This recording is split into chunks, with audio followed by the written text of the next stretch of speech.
السلام علیکم ورحمۃ اللہ وبرکاتہ۔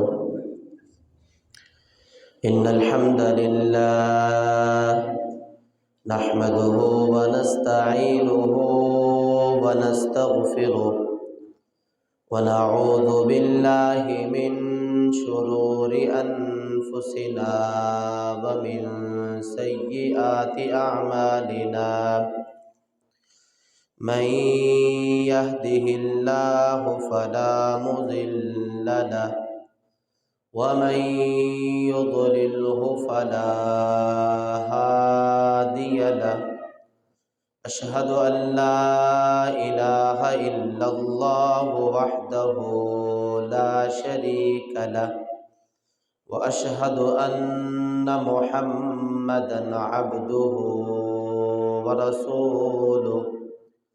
اللهم صل على محمد وعلى آل محمد كما صليت على إبراهيم وعلى آل إبراهيم إنك حميد مجيد۔ اللهم بارك على محمد وعلى آل محمد كما باركت على إبراهيم وعلى آل إبراهيم إنك حميد مجيد۔ أما بعد فإن خير الحديث كتاب الله، وخير الهدي هدي محمد صلى الله عليه وسلم، وشر الأمور محدثاتها، وكل محدثة بدعة، وكل بدعة ضلالة، وكل ضلالة في النار۔ يا أيها الذين آمنوا اتقوا الله حق تقاته ولا تموتن إلا وأنتم مسلمون۔ يا أيها الناس اتقوا ربكم الذي خلقكم من نفس واحدة، وخلق منها زوجها، وبث منهما رجالا كثيرا ونساء، واتقوا الله الذي تساءلون به والأرحام، إن الله كان عليكم رقيبا۔ يا أيها الذين آمنوا اتقوا الله وقولوا قولا سديدا يصلح لكم أعمالكم ويغفر لكم ذنوبكم، ومن يطع الله ورسوله فقد فاز فوزا عظيما۔ ہر قسم کی حمد و ثنا، تعریفات کے مبارک کلمات اللہ سبحانہ و تعالی کی ذات اقدس کے لیے، جو اللہ ہم سب کا خالق و مالک ہے، رازق، مشکل کشا، داتا، دستگیر، لجپال، فعال لما یرید، اور بگڑی بنانے والا، ڈوبتی ناؤ کو تیرانے والا، موت و حیات کا مالک ایک اللہ وحدہ لا شریک ذات اقدس ہے۔ درود و سلام امام کائنات، امام اعظم، کل کائنات کے سردار، پیغمبر، نبی رحمت، جناب محمد رسول اللہ صلی اللہ علیہ وعلی آلہ وصحبہ وسلم کی ذات مقدسہ مطہرہ پر۔ مختصر حمد و ثنا کے بعد آج رمضان المبارک کا پہلا خطبہ جمعۃ المبارک ہے، اور یہ آج کا یہ چوتھا یہ روزہ ہے۔ دعا ہے اللہ سبحانہ و تعالی جو لوگ نمازیں پڑھ رہے ہیں، قرآن مجید کی تلاوت کر رہے ہیں، اور صدقہ و خیرات کر رہے ہیں، اور نوافل ادا کر رہے ہیں، اللہ سبحانہ و تعالی ان کی تمام نیکیوں کو اپنی بارگاہ میں قبول و منظور فرمائے۔ اور یہ شوق، یہ ماحول جو ہمیں نظر آ رہا ہے، ہماری مساجد جو تنگی دامہ کا ہمیں احساس دلاتی ہیں ان دنوں کے اندر، یہ شوق، یہ لگن، یہ محبت اور پیار، یہ عارضی نہیں ہونا چاہیے، یہ مستقل ہونا چاہیے۔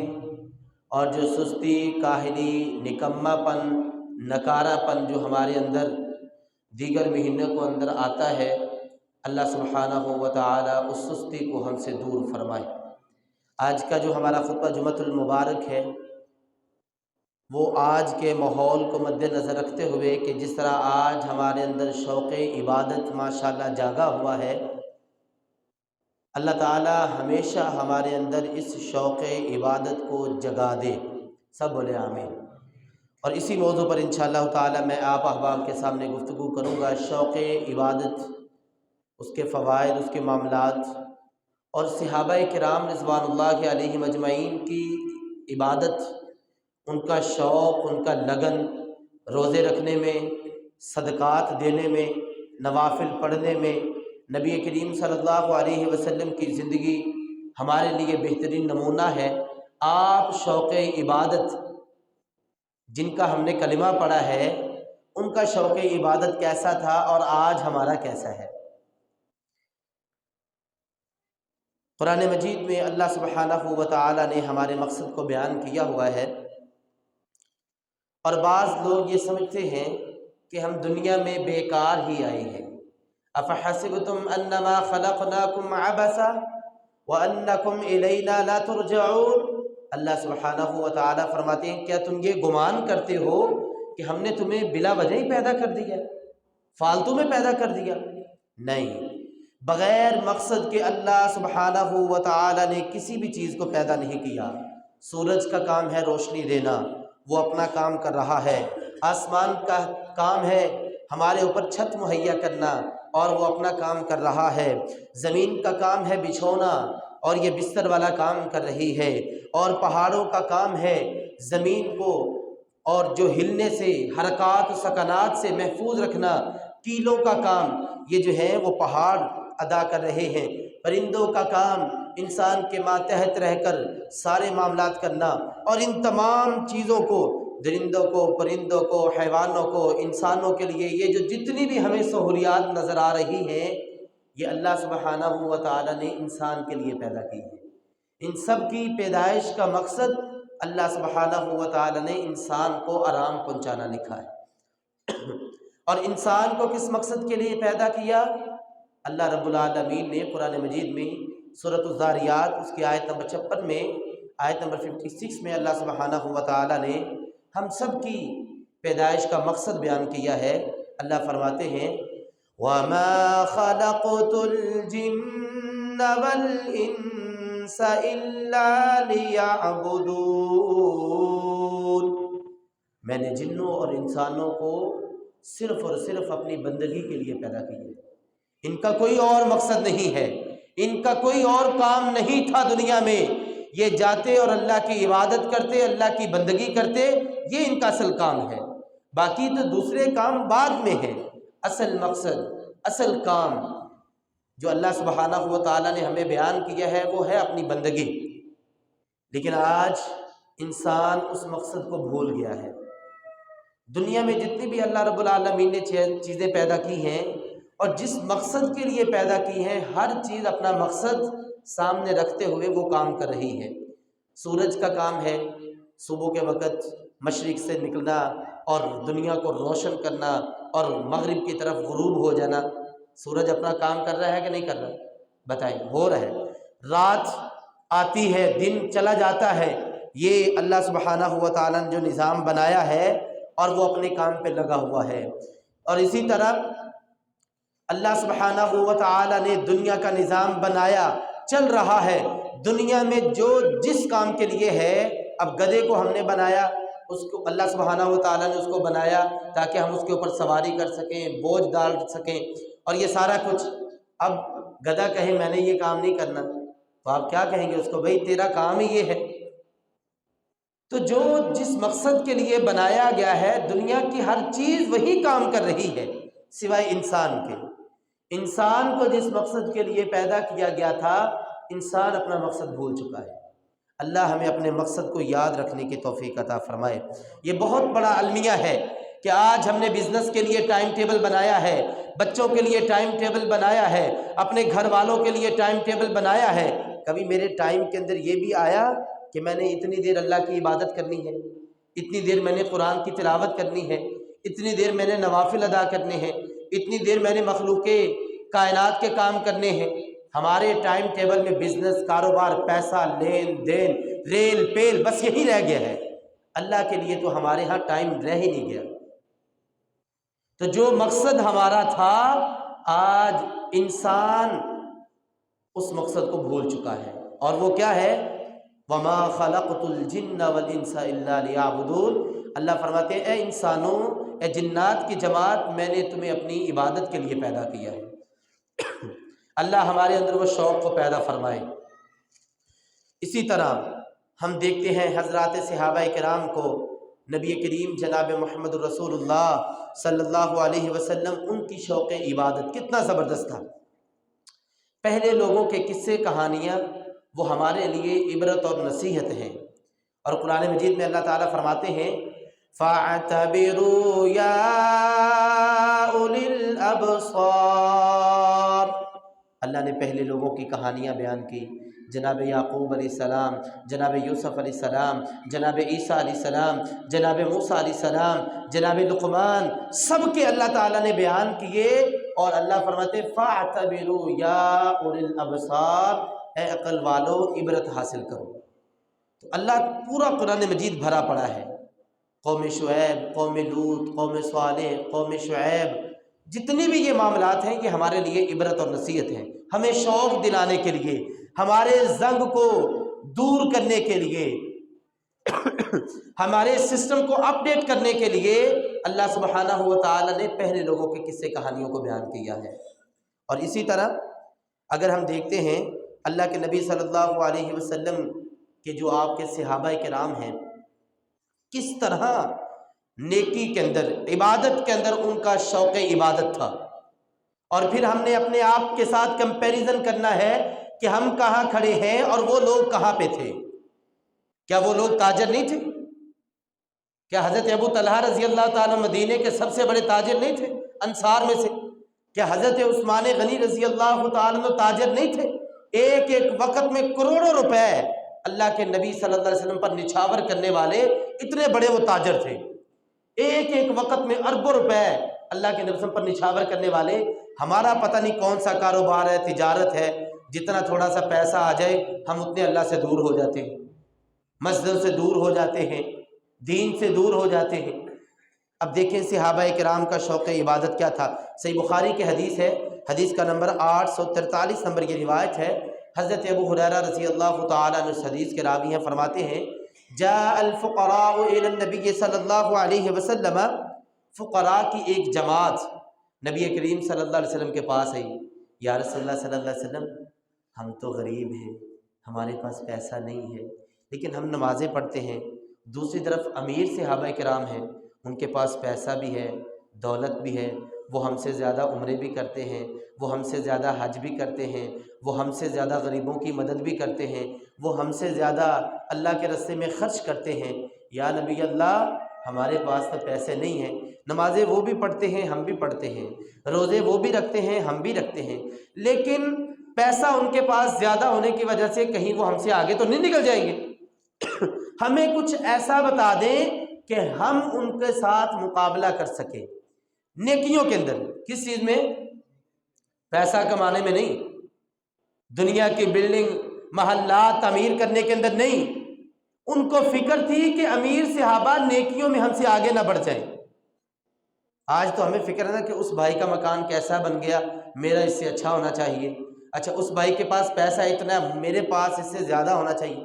میرے بھائی صحابہ کرام کے مقابلے اس طرح کے نہیں ہوتے تھے، صحابہ کرام کے مقابلے نیکیوں میں ہوتے تھے، عبادت میں ہوتے تھے، جذبہ جہاد کے اندر ہوتے تھے کہ کون زیادہ کافروں کی گردنیں اڑاتا ہے، اس چیز کے اندر مقابلے تھے۔ اللہ کے نبی صلی اللہ علیہ وسلم نے فرمایا بات تو تمہاری ٹھیک ہے، تم بھی روزے رکھتے ہو، وہ بھی روزے رکھتے ہیں، تم بھی کرتے ہو، وہ بھی کرتے ہیں۔ آپ نے فرمایا ہاں، اگر جو بندہ فرض نماز کے بعد 33 مرتبہ سبحان اللہ پڑھ دیتا ہے، اور 33 مرتبہ الحمدللہ پڑھتا ہے، 33 مرتبہ اللہ اکبر پڑھتا ہے اور ایک دفعہ لا الہ الا اللہ پڑھتا ہے، تم ان تمام صحابہ کرام سے آگے نکل جاؤ گے جو حج عمرے کرتے ہیں، پیسے والے ہیں، دولت والے ہیں، تم ان سے نیکیوں کے اندر آگے بڑھ جاؤ گے۔ ہاں اگر وہ کریں یہ کام تمہارے ساتھ، تو ظاہری بات ہے اللہ نے پھر جس کو جو مقام دیا ہے۔ بر میں یہ بیان کر رہا ہوں کہ صحابہ کرام میں کتنا شوق عبادت ہے کہ آ کر اللہ کے نبی صلی اللہ علیہ وسلم سے پوچھا کرتے تھے۔ کبھی ہم نے اپنے حضرت امام صاحب سے پوچھا جا کر کہ ہمیں کوئی بتا دیں، کوئی طریقہ بتا دیں کہ تاکہ ہم اللہ کے قریب ہو سکیں؟ اسی طرح صحابہ کرام کے اندر شوق دیکھیں با جماعت نماز پڑھنے کا۔ ایک صحابی رسول، صحیح مسلم کی حدیث ہے، حدیث کا نمبر 663 ہے، حضرت ابی بن کعب رضی اللہ تعالیٰ عنہ اس حدیث کے راوی ہیں، فرماتے ہیں کان رجل لا اعلم رجلا ابعد من المسجد وكان لا تخطئه صلاة۔ حضرت ابی بن کعب رضی اللہ تعالیٰ سب سے بڑے قاری مدینہ کے فرماتے ہیں کہ میرے علم میں ایک بندہ تھا جو مدینہ منورہ سے سب سے زیادہ دور جگہ سے آتا تھا۔ آج ہمارے تو بہانے ہوتے ہیں نا جی، میرا گھر دور ہے، مسجد نہیں جا سکتا، گھر میں نماز پڑھ لو، اور جو ہے نا وہ گھر جو ہے وہ مسجد کے قریب ہونا چاہیے۔ اب صحابی کا جذبہ چیک کریں، حضرت ابی بن کعب رضی اللہ تعالیٰ عنہ فرماتے ہیں کہ اتنا دور گھر ہونے کے باوجود، سب سے زیادہ گھر اس کا دور، وَكَانَ لَا تُخْطِئُهُ صَلَاةٌ، لیکن اس بندے کو میں نے دیکھا اس نے کبھی جماعت سے پیچھے نہیں رہا، ہمیشہ تکبیر اولیٰ کے ساتھ نماز پڑھی، اتنی دور سے آتا۔ وکیلا، اور اس کو کہا گیا، یا پھر میں نے اس کو کہا کہ بھائی آپ ایک گدھا خرید لیں، آپ اتنی دور سے آتے ہیں اور اندھیرا بھی ہوتا ہے، راتیں بھی سیاہ ہوتی ہیں، آپ فجر کی نماز میں آتے ہو، آپ عشاء کی نماز میں آتے ہو، مغرب کی نماز پڑھنے آتے ہو، اور دوپہر کے اندر جب تپتی دھوپ ہو، کوئی اے سی نہ ہو، کوئی پنکھا نہ ہو، اور مدینہ منورہ کی سرزمین ہو، اور ریت ہی ریت ہو، اور میدان ہی میدان ہو، اور پہاڑ ہی پہاڑ ہو، یار ایک گدھا لے لو۔ وہ کہنے لگا نہیں، گدھا میں لے سکتا ہوں، میں مسجد کے قریب اپنا گھر بھی بنا سکتا ہوں، بنانا بھی چاہیے جس طرح کا آج فتنوں کا دور ہے، لیکن صحابہ کا جذبہ کیا ہے، ان کا شوق عبادت کیا ہے؟ وہ کہتا ہے میں نے مسجد سے دور اس لیے گھر بنایا، اور ہر نماز کے وقت آتا ہوں، ہر نماز کے وقت واپس جاتا ہوں، فجر، ظہر، عصر، مغرب، عشاء، ساری نمازیں تکبیر اولیٰ کے ساتھ پڑھتا ہوں، اور یہ میرا مقصد کیا ہے، انی ارید ان یکتب لی ممشای الی المسجد ورجوعی او رجعت الی اہلی۔ کہتے ہیں میرا یہ جذبہ ہے کہ جب بھی میں مسجد کی طرف آؤں تو اللہ سبحانہ و تعالی میرے زیادہ قدم ہونے کی وجہ سے مجھے زیادہ نیکیاں عطا فرمائیں، جب میں واپس جاؤں اپنے گھر والوں کی طرف، اور جتنا میں گھر مسجد سے سفر کر کے واپس جاؤں گا اتنی میری نیکیوں میں اضافہ ہوگا۔ یہ وہ جذبہ ہے، اور کبھی جماعت سے پیچھے نہیں رہے۔ اور ہم تو ایک محلے میں رہنے والے ہیں، ہمارا حال کیا ہے، رمضان کے اندر مسجدوں کا عالم کیا ہے اور غیر رمضان مسجدوں کا عالم کیا ہے، یہ ہم سب کو پتہ ہے۔ میں کسی کے اوپر ہٹ نہیں کرنا چاہتا، جو رمضان میں آئے 100 بسم اللہ، اللہ ان کو ہمیشہ آنے کی توفیق عطا فرمائے، لیکن یہ شوق عبادت صرف رمضان کے اندر نہیں جاگنا چاہیے، یہ پورے 11-12 مہینے دیگر جو مہینے ہیں ان کے اندر بھی ہمارا شوق اور لگن ایسا ہی ہونا چاہیے جس طرح اس صحابی رسول کا، کہ مدینہ کی سب سے دور بستی سے آتا اور کوئی نماز اس کی تکبیر اولیٰ سے فوت نہیں ہوتی تھی، اور وہ صحابی کے پاس پیسہ نہیں تھا، پیسہ تھا چاہتے تو مسجد کے قریب گھر بنا سکتے تھے۔ وہ اللہ کے نبی صلی اللہ علیہ وسلم کی حدیث ہے نا، جو بندہ باوضو ہو کر گھر سے آتا ہے ہر قدم کے بدلے اللہ گناہ معاف فرماتا ہے، ہر قدم کے بدلے اللہ درجات کو بلند کرتا ہے، ہر قدم کے بدلے اللہ سبحانہ و تعالی نیکیاں لکھتے جاتے ہیں، گناہ دھوتے جاتے ہیں، درجات بلند ہوتے جاتے ہیں۔ تو یہ جذبہ اللہ سبحانہ و تعالی ہمارے اندر بھی پیدا کرے، یہ شوق عبادت جو صحابہ کرام میں تھا اللہ تعالی ہم میں بھی پیدا کرے۔ جب نبی صلی اللہ علیہ وسلم کو اس کی بات کا علم ہوا، فقال رسول اللہ صلی اللہ علیہ وسلم قد جمع اللہ لک ذلک کلہ، نبی صلی اللہ علیہ وسلم نے فرمایا جو اس کی نیت ہے کہ میرے قدم زیادہ ہوں، میرا سفر زیادہ ہو اور میں قدم کے ساتھ آتا ہوں، پیدل چل کے آتا ہوں، میری نیت یہ ہے مجھے اجر زیادہ ملے۔ اللہ کے نبی صلی اللہ علیہ وسلم نے فرمایا جمع اللہ لک ذلک کلہ، جس طرح اس کی نیت ہے جتنا اجر یہ چاہتا ہے اللہ سبحانہ و تعالیٰ سارا اس کے نامہ اعمال کے اندر درج کر دیتا ہے۔ صحیح مسلم شریف کی یہ حدیث ہے۔ تو یہ شوق، یہ جذبہ، یہ عبادت کا مزہ اللہ سبحانہ و تعالیٰ ہمارے اندر بھی پیدا فرمائے۔ اسی طرح تیسرے نمبر پر اگر نفل نماز کی بات کی جائے، نفلی نماز، صحابہ کرام کا شوق عبادت اور اللہ کے نبی صلی اللہ علیہ وسلم کا شوق عبادت کیا ہے؟ صحیح بخاری کی حدیث ہے، حدیث کا نمبر 729 ہے۔ بیان کرنے والی سیدہ عائشہ طاہرہ مطہرہ صدیقہ کائنات ارشاد فرماتی ہیں رضی اللہ تعالی عنہا، فرماتی ہیں کان رسول اللہ صلی اللہ علیہ وسلم یصلی من اللیل فی حجرتہ وجدارہ الحجرۃ قصیر، کہتے ہیں اللہ کے نبی صلی اللہ علیہ وسلم رات کا عالم تھا، آپ اپنے حجرے سے باہر نکلے اور سمجھ صحن کے اندر نبی صلی اللہ علیہ وسلم رات کی نماز پڑھنے لگے ہیں۔ اور صحابہ کرام کا شوق عبادت کیا ہے؟ لوگوں نے دیکھا کہ اللہ کے نبی صلی اللہ علیہ وسلم رات کی عبادت کر رہے ہیں، لوگ پیچھے کھڑے ہو گئے، نماز پڑھ رہے ہیں۔ آپ نے بیان نہیں کیا، بس دیکھا کہ اللہ کے نبی صلی اللہ علیہ وسلم اپنے صحن کے اندر تنہا نماز پڑھ رہے ہیں، جماعت کے اندر آ کے شامل ہو گئے، ساتھ پیچھے کھڑے ہو گئے۔ ایک رات ایسے ہوا اگلے دن صحابہ کرام نے لوگوں کو بتایا، آپس میں بات چیت ہوئی، اور رات کو اللہ کے نبی صلی اللہ علیہ وسلم کے ساتھ ہم نے نماز پڑھی، بڑی لمبی نماز آپ نے پڑھی، بڑا مزہ آیا۔ دوسری رات اللہ کے حضرت عائشہ فرماتی ہیں اللہ کے نبی صلی اللہ علیہ وسلم روٹین کے مطابق باہر آئے اور آپ نے وہی نماز پڑھی، لوگ اس سے زیادہ ہو گئے۔ تیسری رات بھی ایسے ہی ہوا، آپ صلی اللہ علیہ وسلم نے جب دیکھا کہ لوگ اتنی کثرت سے آ رہے ہیں، اگلی رات پھر آپ نہیں آئے۔ آپ نے فرمایا کہ مجھے ڈر تھا، انی خشیت ان تکتب علیکم صلاۃ اللیل، میں اس بات سے ڈر گیا کہ کہیں رات کی نماز اللہ سبحانہ و تعالیٰ تمہارے جذبے اور تمہارے شوق عبادت کو دیکھ کر کہیں تمہارے اوپر اللہ فرض نہ کر دے۔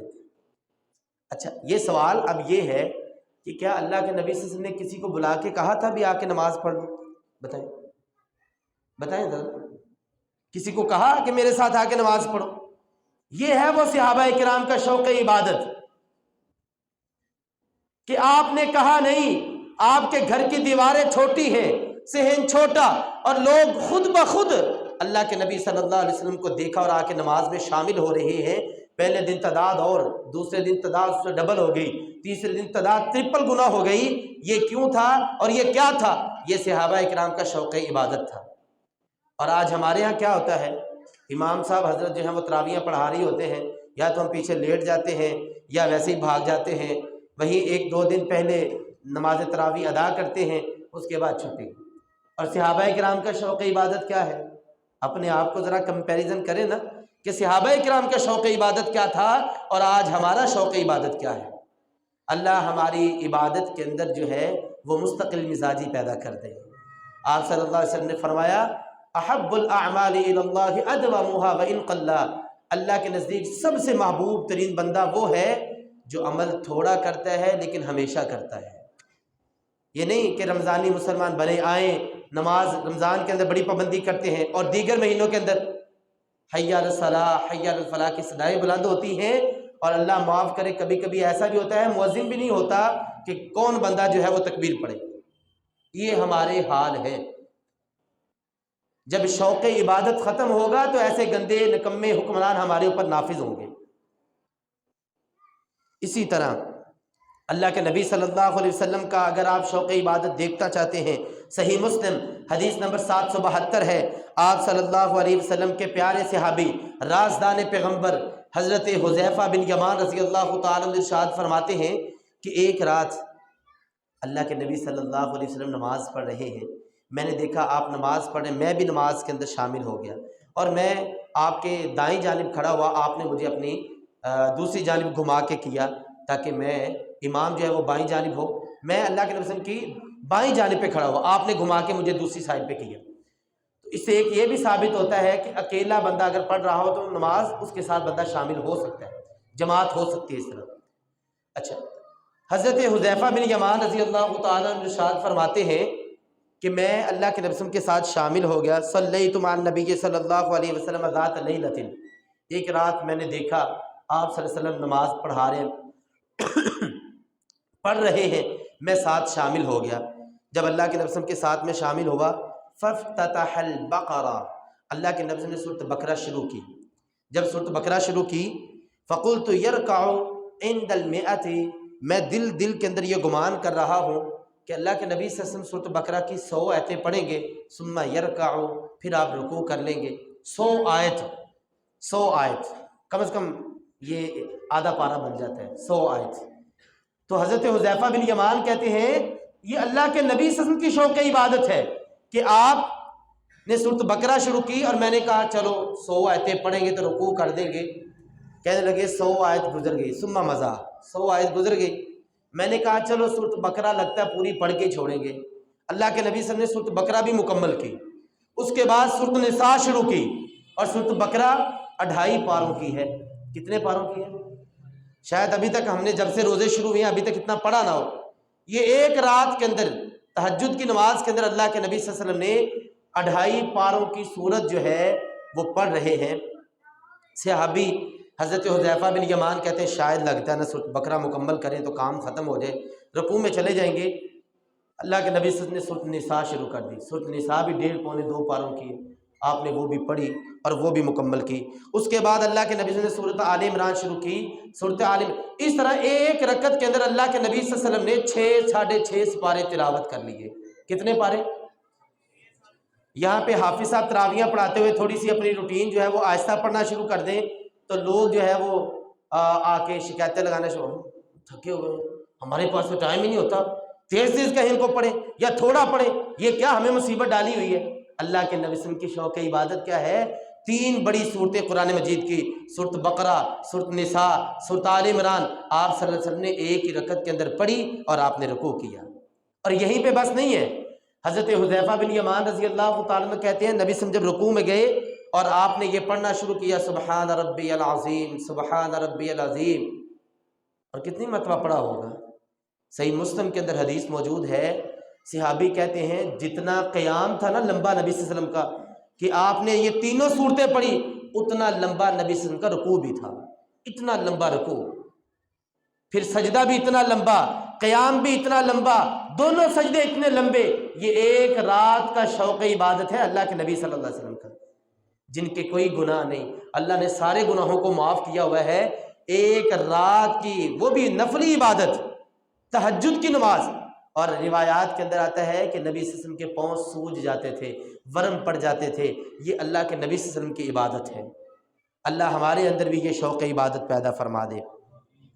صحابہ کرام اگر آپ ان کی ہسٹری پڑھ کے دیکھیں تو نفلی عبادت کا اتنا شوق کہ جب ان کی شکایت اللہ کے نبی صلی اللہ علیہ وسلم کے پاس پہنچتی تو آپ ان کو منع کرتے، بس کر دو، اتنی زیادہ کرتے ہو، کم کرو۔ وہ آپ نے مشہور 3 بندوں کے واقعات آپ نے سنے ہوئے، ایک کہتا پوری رات میں جو ہے وہ نہیں سوؤں گا، پوری رات نفلی عبادت ہی کرتا رہوں گا، اور روزے اتنے رکھوں گا کہ کوئی روزہ دن بھر چھوڑوں گا ہی نہیں، سارے کوئی دن ہو روزے رکھوں گا اور کبھی روزہ نہیں چھوڑوں گا۔ ایک کہتا ہے میں نماز جو ہے بیوی بچوں سے شادی میں جو ہے نہیں کروں گا، بیوی بچے ہوں گے، معاملات ہوں گے، اس لیے میں یہ کام ہی نہیں کروں گا۔ جب آپ صلی اللہ علیہ وسلم کو اس بات کا علم ہوا، آپ نے اس سے پوچھا کیا تم نے ایسے کہا ہے؟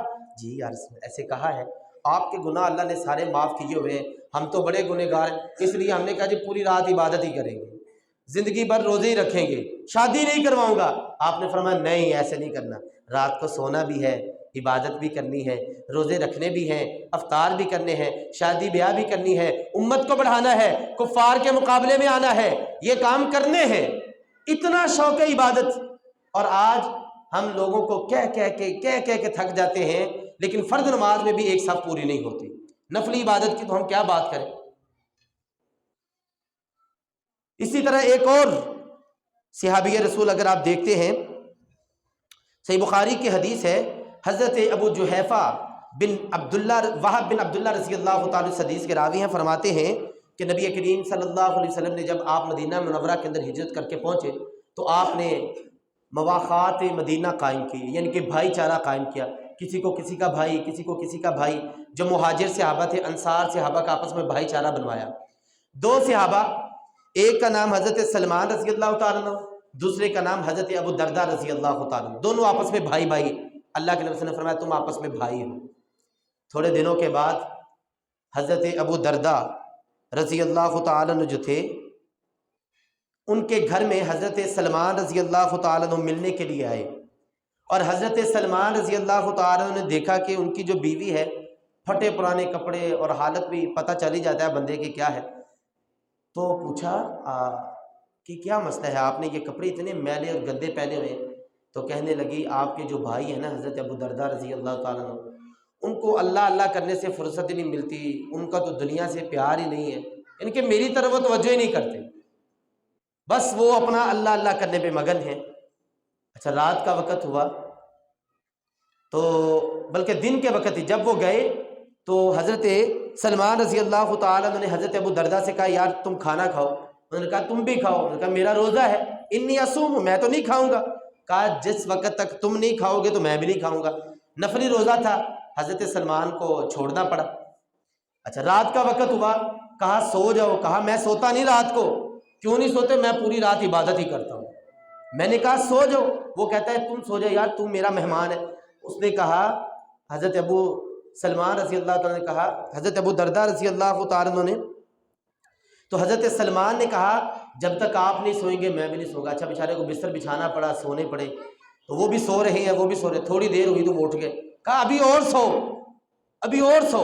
اچھا، سوئے تو پھر اگلے دن جب یہ بات اللہ کے نبی صلی اللہ علیہ وسلم تک یہ پہنچی، آپ نے حضرت سلمان رضی اللہ تعالیٰ، حضرت ابو درداء رضی اللہ تعالیٰ، حضرت سلمان رضی اللہ تعالیٰ جو تھے انہوں نے کہا حضرت ابو درداء رضی اللہ تعالیٰ کو، اِنَّ لِرَبِّكَ عَلَيْكَ حَقًّا، اے میرے بھائی تیرے اوپر تیرے رب کا حق ہے، وہ پورا کر۔ تیرے جسم کا بھی تیرے اوپر حق ہے، اس کا بھی پورا کر۔ تیری بیوی بچوں کے بھی تیرے اوپر حقوق ہیں، وہ بھی پورا کر۔ جب یہ بات اللہ کے نبی صلی اللہ علیہ وسلم کو پتہ چلی تو آپ نے فرمایا صدق سلمان، حضرت سلمان نے سچ فرمایا۔ اتنی عبادت کہ دن بھر کا روزہ، پوری پوری رات جو ہے نہ بیوی کا خیال نہ بچوں کا خیال، اور پوری رات جو ہے وہ عبادت میں مگن۔ اتنی عبادت وہ کرتے تھے، اتنا شوق عبادت تھا ان کا۔ اللہ کے نبی صلی اللہ علیہ وسلم نے فرمایا بالکل بات درست کہی ہے کہ بندے کے جسم پر اس کا حق ہے، اس لیے عبادت اتنی کرو کہ آپ اپنی نیند بھی پوری کرو، روزہ بھی رکھو، افطار بھی کرو، تاکہ آپ کمزور نہ پڑ جاؤ۔ اتنا شوق عبادت۔ اب ایک طرف صحابہ کرام ہیں، دوسری طرف ہم ہیں، ذرا اپنے آپ کے ساتھ کمپیریزن کریں نا، مقابلے بازی کریں۔ جس طرح دنیا کے اندر ہم مقابلہ لگاتے ہیں، پیسوں کے اندر، دولت کے اندر، گھر کے اندر، یہ مقابلہ لگائیں نا ذرا اپنے آپ کا۔ اللہ ہمارے اندر شوق عبادت پیدا کر دے۔ اسی طرح ایک اور روایت آتی ہے صحیح بخاری کی، حدیث کا نمبر 1151 نمبر یہ روایت ہے۔ حضرت عائشہ رضی اللہ تعالیٰ عنہ اس حدیث کی راویہ فرماتی ہیں، کانت عندی امرات من بنی اسد، بنی اسد جو ہے ایک قبیلہ، اس کی ایک عورت میرے پاس بیٹھی تھی۔ آپ صلی اللہ علیہ وسلم، فدخل علیہ رسول اللہ صلی اللہ علیہ وسلم، آپ مجھ پر داخل ہوئے تو آپ نے فرمایا من ہذہ، عائشہ یہ تیرے پاس کون بیٹھی ہوئی ہے؟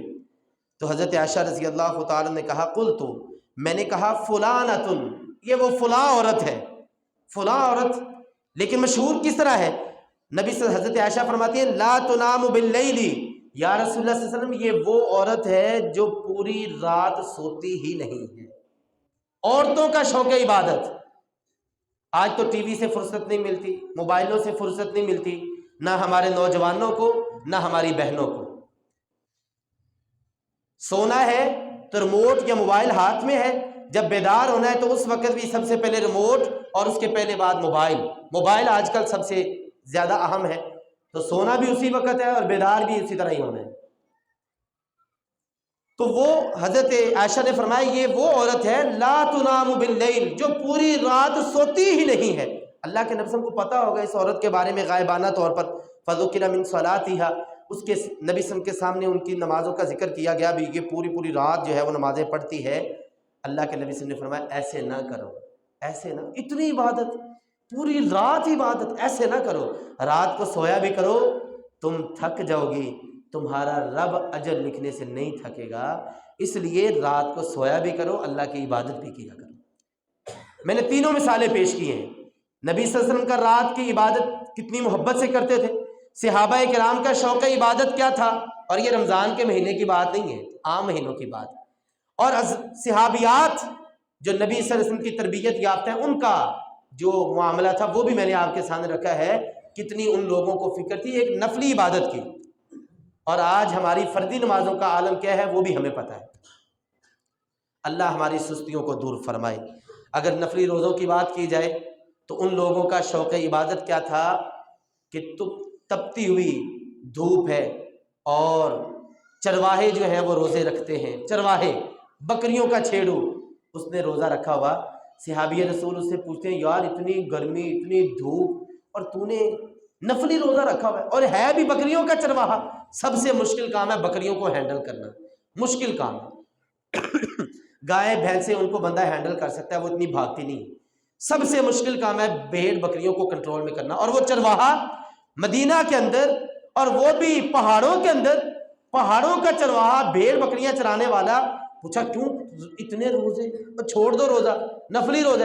کہنے لگا نہیں، یہ میں نے روزہ اس لیے رکھا ہے تاکہ میں آج کی گرمی اور شدت، پیاس، بھوک یہ برداشت کر کے اس جہنم کی آگ سے اپنے آپ کو بچانا چاہتا ہوں.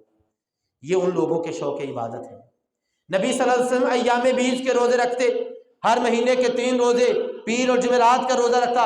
شوال کے نبی صلی اللہ علیہ وسلم روزے رکھتے، اسی طرح شعبان میں رکھتے، ذوالحجہ کے روزے رکھتے، محرم کے روزے رکھتے. یہ اللہ کے نبی صلی اللہ علیہ وسلم نفلی روزے رکھتے تھے. اور ہم فرضی روزوں کے اندر ڈنڈی مارتے ہیں، گبرو جوان بندے، کوئی اس چوک میں کوئی اس چوک میں، کبھی منڈی اسٹاپ پر.